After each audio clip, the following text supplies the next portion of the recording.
Hello friends, my name is अभिषेक।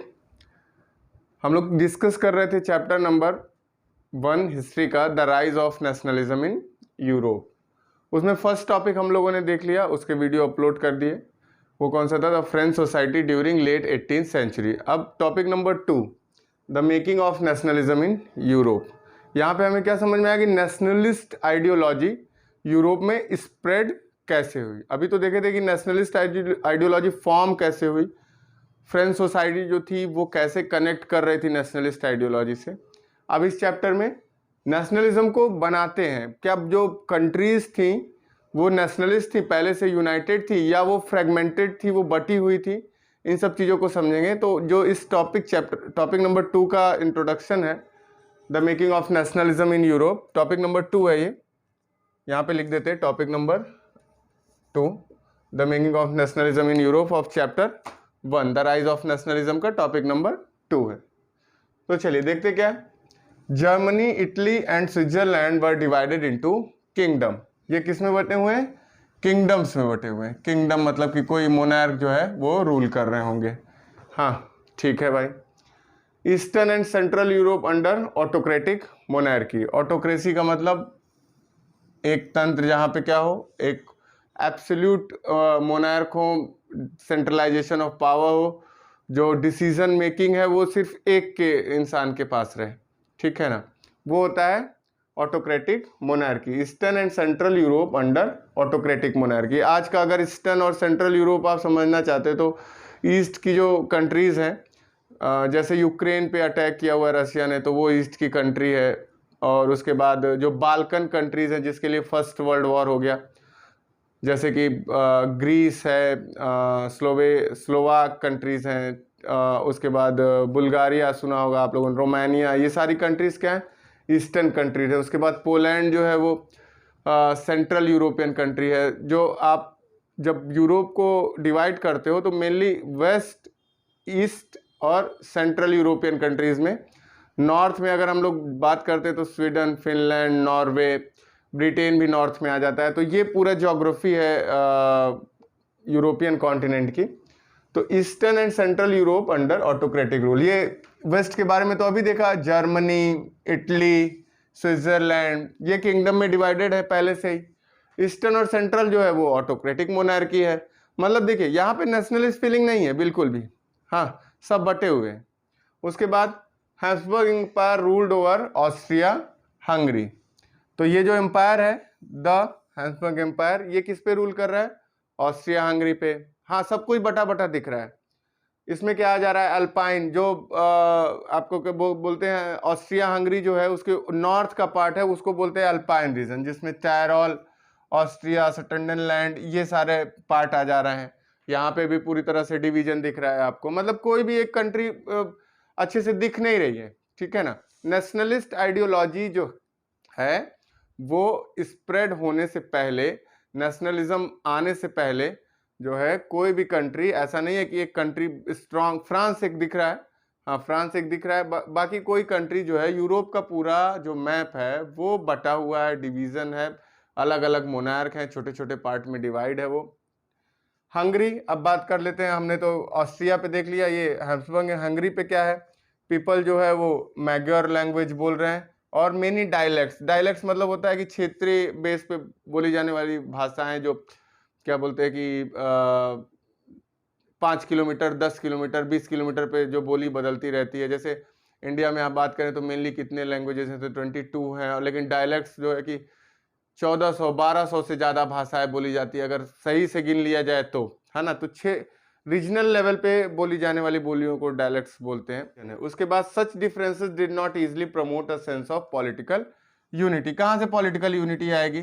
किसी तरह की यूनिटी आएगी? पॉलिटिकल यूनिटी नहीं आएगी तो पॉलिटिकल बाउंड्री नहीं बनेगी। तो कैसे आया, फिर क्या हुआ वहाँ पे? तो ये जो आपको इंट्रोडक्शन बताया इस वाले में, टॉपिक नंबर 2 में, चैप्टर 1 के rise of nationalism in Europe के topic number 2, the making of nationalism in Europe में, आपको पहले ये बताने की ये कोशिश कर रहा है कि देखिए पूरा यूरोप बटा हुआ है, वही चीज बताई गई है और कुछ नहीं है। देखिए नेक्स्ट टॉपिक क्या है? The aristocratic and new middle class. यहाँ पे दो लोग, एक एरिस्टोक्रेसी और एक new middle class. Topic number 2.1 aristocracy.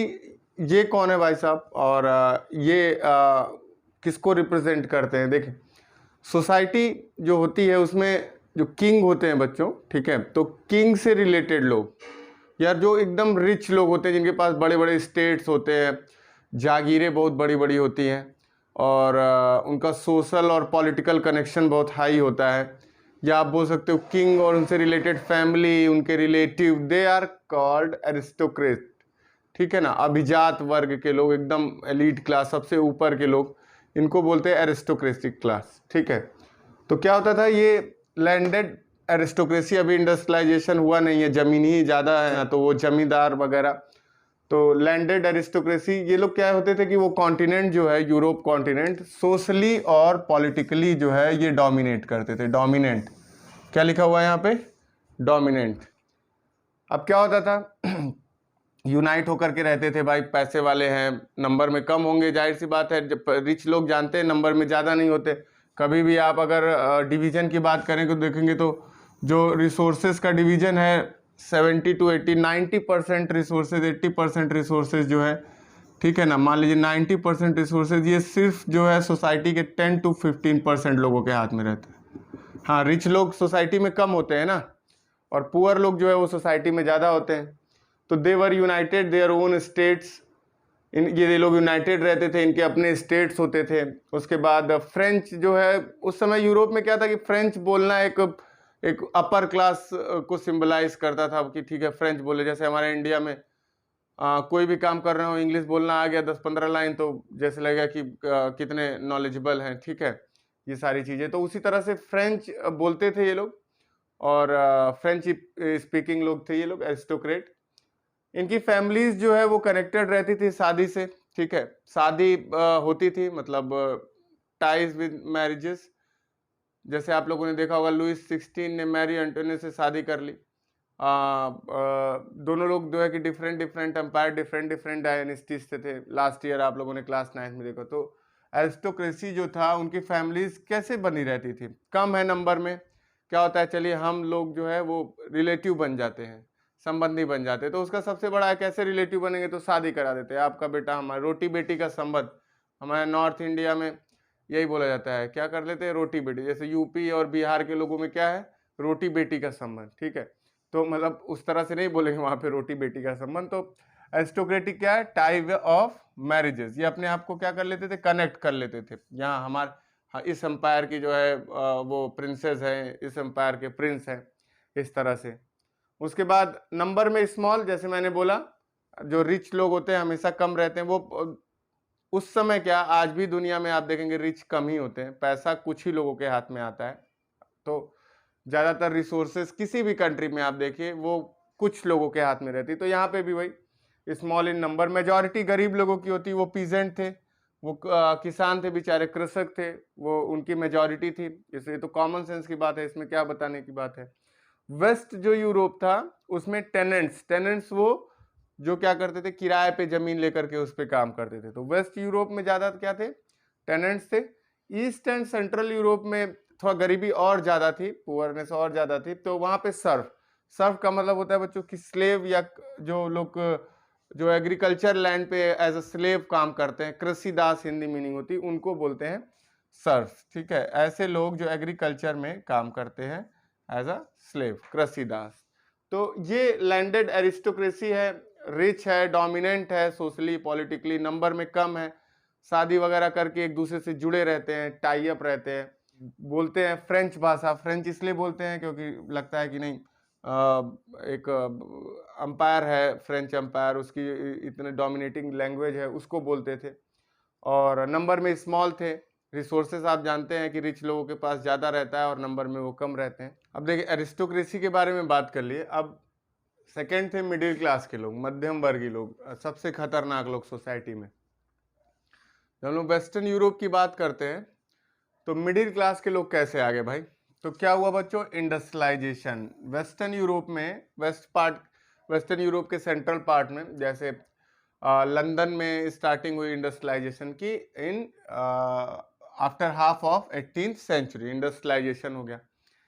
Industrialisation ने जो है कि रास्ता बिछाया किसको, किसके लिए, मिडिल क्लास के लिए। ये लोग आ गए। मतलब सोसाइटी में पहले कौन थे, तो पहले थे किंग से रिलेटेड लोग, ऑफिसर जो गवर्नमेंट जॉब में थे, आर्मी में थे, वो लोग।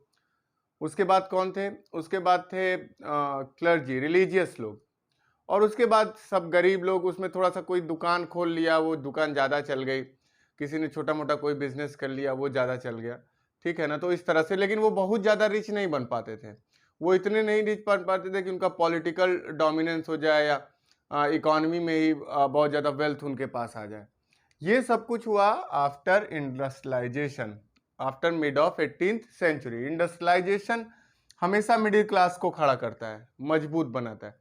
आप देखिए इंडिया में बात करिए, इंडिया में आप जब 1991 के पहले की सोसाइटी देखोगे, जब लिबरलाइजेशन, प्राइवेटाइजेशन और ग्लोबलाइजेशन इंडिया में नहीं हुआ था, मार्केट क्लोज थी इंडिया की, तो क्या था, या तो आपको रिच लोग दिखाई देते थे, या तो जो है कि आपको पुअर लोग दिखाई देते, या तो ब्यूरोक्रेटिक लोग दिखाई देते थे, भाई साहब अधिकारी हैं, आईएएस हैं, आईपीएस हैं, साहब हैं, इस तरह के लोग दिखाई देते थे आपको, बस, ठीक है। अगर कोई अच्छा जीवन जीता था तो जो सरकारी नौकरी मिल जाती थी, करप्शन जानते हैं सरकारी नौकरी में कितना होता है, तो वो लोग जो है कि एक ठीक ठाक रहते थे। मतलब ओरिजिनली कोई मिडिल क्लास जो है 1991 के पहले आपको इंडिया में नहीं दिखाई देता था। अब देखिए 1991 के बाद क्या हुआ, लिबरलाइजेशन, प्राइवेटाइजेशन, ग्लोबलाइजेशन। पिछले 30 सालों में मिडिल क्लास कितना मजबूत है, सबसे ज्यादा जो है कि रिसोर्सेज का कंजम्पशन कर रहा है मिडिल क्लास। तो वही मिडिल क्लास तैयार हुआ इन यूरोप। हाँ, बहुत खतरनाक लोग होते हैं। सबसे बड़ी चीज तो ये होती है कि ये एजुकेटेड होते हैं। क्या होते हैं, एजुकेटेड, पढ़ेंगे, ज्यादा रिच नहीं बनेंगे लेकिन पढ़ेंगे, और पढ़ के सारी चीजों को समझेंगे। हाँ, सुनी सुनाई बातों को पे ध्यान नहीं देंगे, लिबरल रहेंगे, कंजर्वेटिव नहीं रहेंगे। इसमें कौन लोग आते थे, इंडस्ट्रियलिस्ट लोग आते थे, बिजनेसमैन आते थे, प्रोफेशनल्स आते थे, ये सब लोग, एक मिडिल क्लास तबका तैयार हुआ बहुत बड़ा। जैसे अभी जस्ट पहले आपने देखा था तो कौन था, एरिस्टोक्रेटिक लोग और पुअर लोग, टेनेंट्स, सर्फ। लेकिन अब ये एक बहुत बड़ा जो है कि क्लास तैयार हो रहा है, और ये मिडिल क्लास तैयार। ये सीधे सीधे किस पे अटैक करेंगे, एरिस्टोक्रेसी पे। किस पे अटैक करेंगे, एरिस्टोक्रेसी।